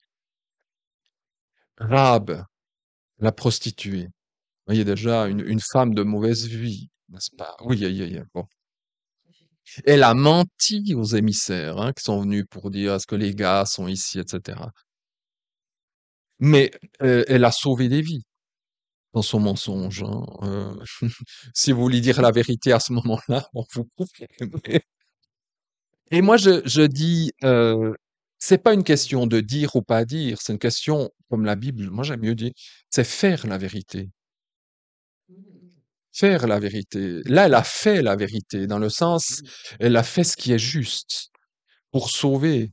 Alors je sais qu'il y a des témoignages, je vais pas rentrer là-dedans parce qu'ils ont dit jamais dans ma vie je mentirai et c'est arrivé à l'époque nazie où ils cachaient des juifs et la personne a fait un vœu à Dieu, elle a dit jamais je mentirai, puis en fait Dieu a respecté son vœu et a fait un miracle. Hein? Corrie ten- Où ils avaient caché des juifs dans la cave. Et eux, ils mangeaient, la table était sur la trappe qui donnait accès à la cave. Et il y a les nazis qui ont dit, vous cachez des juifs. Et ben, la famille a dit, non. Et puis elle a dû dire oui, ils sont sous la table. Et ils ont rigolé, ils sont partis. Ouais, vous avez, oui, ils sont sous la table. Et donc, voilà, c'est un exemple. Et puis, et je dis bravo, hein, voilà. Mais, ouais, Corrie ten Boom a été, ouais, ouais. C'est faire la vérité que nous avons besoin. Dans ce cas-là, on est d'accord, il fallait sauver des gens. Moi, je ferais pas ce vœu à Dieu.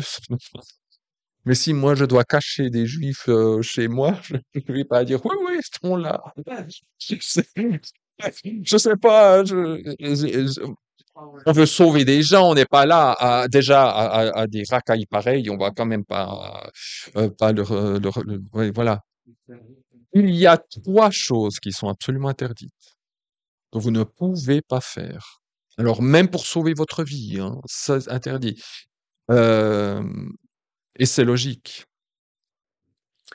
Tout peut être transgressé, je dis toujours bien, en cas de sauver quelqu'un ou de se sauver soi-même.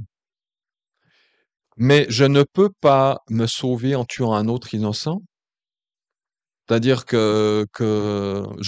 on vous menace, hein, on dit bah tu dois tuer l'autre. Je sais pas, on vous met un pistolet ici, puis tu dis tu tues celui-là, et puis tu auras la vie sauve. Ça, je peux pas. Il est innocent, je peux pas. Là, je dois me laisser mourir. Je commets un meurtre. Et ça, c'est quelque chose que je ne peux pas. Je ne peux pas ôter la vie de quelqu'un d'autre pour moi, voir la vie sauve. Je trouve assez logique. La deuxième, c'est un interdit sexuel, ce qui montre quand même que devant Dieu, ces choses-là sont graves, hein. Euh, C'est-à-dire que ben couche avec telle personne et tu auras la vie sauve. Thoraïquement et bibliquement parlant, mieux vaut se laisser mourir que voilà, ou pratiquer encore un acte d'idolâtrie. Et ça, ben, quand il y a eu la persécution des chrétiens dans les deux premiers siècles et demi, c'était très mitigé parce qu'il y a eu des moments de paix dans l'Église et tout d'un coup, un César disait, ces chrétiens, je peux plus les voir, je vais les éliminer. Alors, la première chose, c'était très simple, on n'allait pas d'abord les torturer. La première chose, ils étaient convoqués par les magistrats de leur zone et il y avait une idole. Et puis ils devaient mettre un peu d'encens devant l'idole et c'était bon. On n'allait pas plus les inquiéter que ça. Et donc il y a des chrétiens qui disaient, ouah, c'est un petit acte comme ça, donc je le fais et j'ai la vie sauve. Et les autres chrétiens voyaient ça et eux, ils mouraient martyrs parce qu'ils disaient, je ne peux pas le faire. Et voilà, alors chacun il décide ce qu'il veut, mais là aussi, normalement, je dois me laisser mourir plutôt que de faire un acte comme ça, parce que c'est une, ça a l'air de rien ça, mais c'est une allégeance, hein. Et ça, c'est en fait les trois commandements impossibles à transgresser, même pour sauver sa vie. Le reste, ce sont eux qui ont défini, mais c'est aussi, je trouve, une logique biblique. Alors, tout ce qui est cache-route ou comme ça, alors là, si c'est si c'est lié à de l'idolâtrie, c'est une chose. Alors là, il y a aussi certains qui disent, je crois que je l'ai mis ici là, enfin vous pouvez lire la note 14. Peut-être, je sais pas si je l'ai mis là-dedans, mais si c'est les rabbins qui disent ça. Si par exemple quelqu'un a faim, voilà, il a très très faim, on est le Shabbat, puis il faut faire à manger, ben il va allumer la cuisinière, il va faire à manger pour que l'autre ait quelque chose à manger, alors que c'est interdit. Maintenant, si c'est une persécution, et puis que, ben voilà, il y a quelqu'un qui dit, c'est un juif, hein. Tu allumes la lumière, on est le jour du Shabbat. Tu allumes la lumière parce que je veux te voir allumer la lumière et tout. Ils disent, certains diront non, moi j'allumerai pas la lumière et parce que je transgresse quelque chose. Mais là, c'est pas un acte d'idolâtrie non plus. C'est pas un acte de, ce sont pas, dans le cas de manger, bon ben voilà, faudrait voir si c'est lié avec un acte d'idolâtrie ou si c'est, mais ça, c'est en tout cas les commandements qui sont interdits de toute façon. On va revoir un peu ces choses-là la prochaine fois par rapport au commandement des apôtres. Euh, dans Acte 15, la liste de ne pas commettre un acte d'idolâtrie, de péché sexuel, pas manger de sang, euh, sont dit un peu différemment quelques versets plus loin, où on dira ne pas manger les idolites, c'est-à-dire des viandes sacrifiées aux idoles. Et là, par exemple, participer, c'est deux choses différentes. Quand les apôtres en parlent, bon, on va en reparler, quand les apôtres en parlent au concile, ils parlent de souillure avec les idoles, c'est-à-dire participer à un culte idolâtre. Ensuite, ça va être interprété par ceux qui annoncent ça comme ne pas manger des viandes sacrifiées aux idoles. Et quand on lit 1 Corinthiens 8, Paul dit, s'il y a des viandes sacrifiées aux idoles, on peut en manger. Il y a quelque chose d'un peu, c'est ça, c'est ça. Mais Paul dira, c'est une interdiction formelle de participer au service du temple idolâtre. Ça, non. Mais la viande qui est sacrifiée aux idoles, qu'on vend au marché, toi, en tant que chrétien, tu peux la manger. Mais comme tu dis, s'il y a quelqu'un qui est à côté de toi et qui dit c'est sacrifié aux idoles, attention, etc., ben là, tu ne l'achètes pas. Et Paul dit pas à cause de ta conscience, à cause de la conscience de l'autre.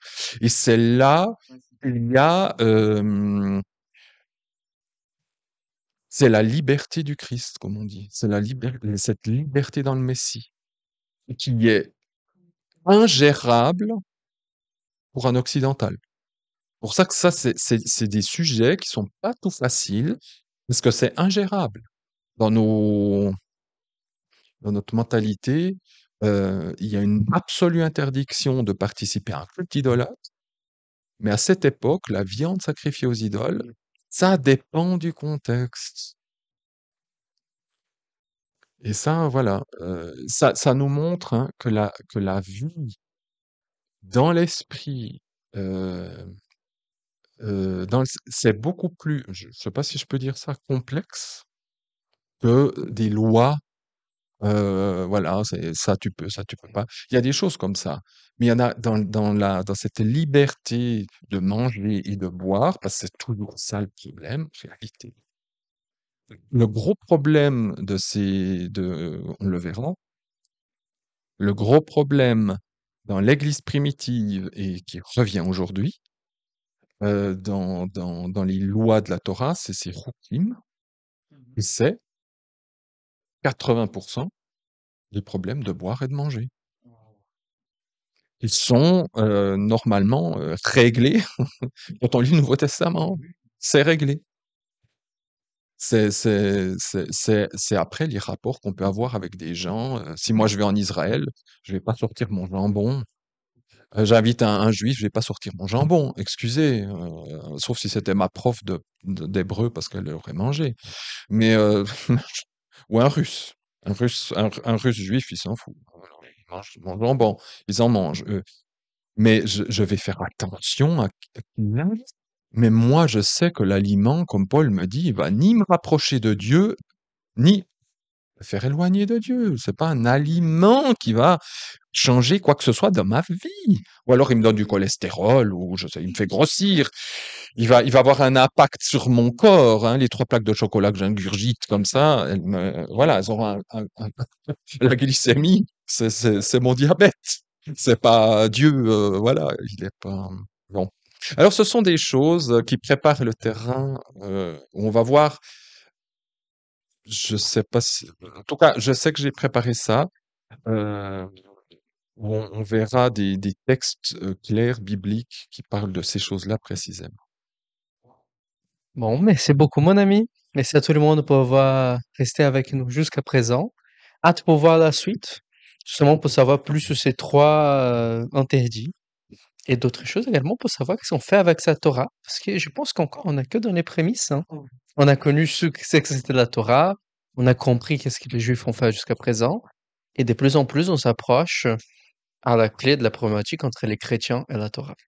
Avant de partir, je vais demander quand même à notre professeur de choisir quelqu'un comme sacrifice, hein, entre guillemets, comme toujours, on va prier et bénir cette fin de cours, de session. Amen.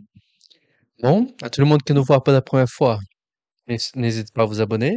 Et sincèrement, moi, Yann, on vous remercie à tout le monde, tous les abonnés qui sont très fidèles avec nous. Tout le monde qui nous regarde sont, presque 80% des personnes qui nous regardent sont déjà des abonnés. Donc, on vous remercie énormément pour ceux qui nous suivent fidèlement dans chaque cours. Que Dieu vous bénisse. Et merci pour toutes les questions qui vous ont posées, le like. Et pour ceux qui ne feront pas, qui n'ont pas encore fait, sentez-vous libre, hein, ça aide beaucoup à la chaîne. Bon, jusqu'à la semaine prochaine, mercredi prochain à 19h15. Et pour YouTube, ça va être le vendredi à 20h. On a encore ce sont 7 sessions, on a encore 3 sessions devant nous. C'est jusqu'à la fin du mois d'octobre. À la prochaine et merci à tout le monde qui sont avec nous aussi. Soyez bénis à tous. Au revoir.